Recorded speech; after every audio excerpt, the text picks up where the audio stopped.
Assalamualaikum warahmatullahi wabarakatuh. Perkenalkan, nama saya Askiani Pemuzalipa dari Farmasi 2B. Tujuan dibuatnya video ini yaitu untuk memenuhi tugas ujian akhir semester teori kimia kuantitatif. Di sini saya akan memaparkan materi tentang titrasi kompleksometri dan titrasi serimetri. Yang pertama yaitu titrasi kompleksometri, di mana titrasi ini merupakan titrasi berdasarkan pembentukan senyawa kompleks antara kation dengan zat pembentuk kompleks. Adapun zat pembentuk kompleksnya yaitu garam dinatrium etil diamin tetraasetat atau dinatrium eta. Eta merupakan salah satu jenis asam amina polikarboksilat. Kemudian prinsip titrasi kompleksometri yaitu larutan yang mengandung ion kalsium akan membentuk kompleks dengan EDTA sehingga kadarnya dapat diketahui. Penditer yang digunakan yaitu EDTA atau EBT, analitnya yaitu kalsium dan magnesium. Kemudian indikator titrasi kompleksometri ada 4. Yang pertama erythrochromium black tea atau EBT, kedua kalsein, ketiga silonolorange, dan keempat Morexid. Adapun metode titrasi kompleksometri yaitu titrasi langsung, titrasi kembali, titrasi substitusi, dan titrasi tidak langsung. Yang pertama yaitu titrasi langsung dapat dilakukan sedikitnya 25 kation dengan menggunakan indikator logam dengan pH 9-10.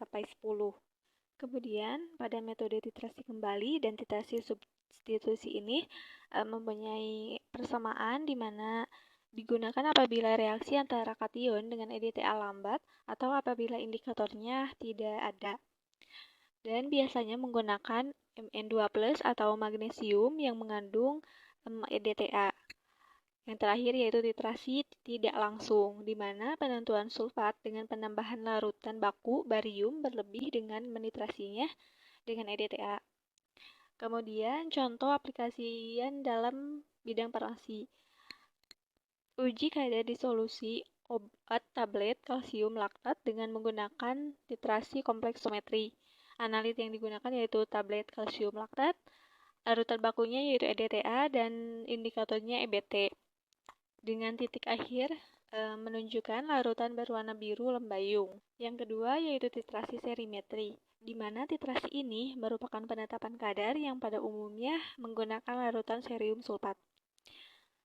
Prinsip yang digunakan pada titrasi ini yaitu menggunakan reaksi redoks, dan larutan serium sulfat ini mengandung ion Ce4+ sebagai indikator.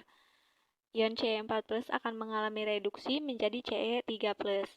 Penditer yang digunakan yaitu larutan serium sulfat dengan analit besi yang mengandung ion dengan dititrasi pada media asam kuat. Indikatornya yaitu feroin atau fenatrolin dengan titik akhir dari warna merah menjadi biru pucat. Contoh perlakuannya yaitu Ce dilarutkan dalam 50 ml H2SO4 kemudian diencerkan dengan aquades dengan metode menggunakan indikator eksternal, contohnya feroin. Kemudian contoh dalam bidang farmasi yaitu untuk menetapkan kadar beberapa senyawa yang bersifat oksidator atau reduktor.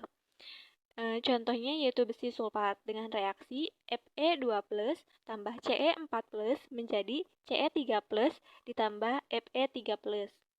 Kemudian di sini ada tabel perbedaan titrasi kompleksometri dan titrasi serimetri. Dari pemaparan materi kedua titrasi tadi antara titrasi kompleksometri dan titrasi serimetri mempunyai perbedaan yang signifikan antara definisi, zat pembentuk, prinsip titrasi, penditer, analit, indikator, metode, dan titik akhir. Di mana salah satu perbedaannya yaitu penditer yang digunakan pada titrasi kompleksometri menggunakan penditer EDTA dan titrasi serimetri menggunakan larutan serium sulfat. Kemudian pada indikatornya titrasi kompleksometri menggunakan 4 indikator yaitu EBT, kalsein, silonolorange, dan Morexid. Adapun pada titrasi serimetri menggunakan indikator feroin atau fenatrolin dengan metode pada kedua titrasi yaitu titrasi kompleksometri menggunakan Metode titrasi langsung, titrasi kembali, titrasi substitusi, dan titrasi tidak langsung.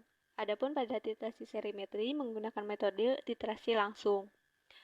Sekian yang dapat saya sampaikan. Mohon maaf apabila ada kesalahan. Wassalamualaikum warahmatullahi wabarakatuh.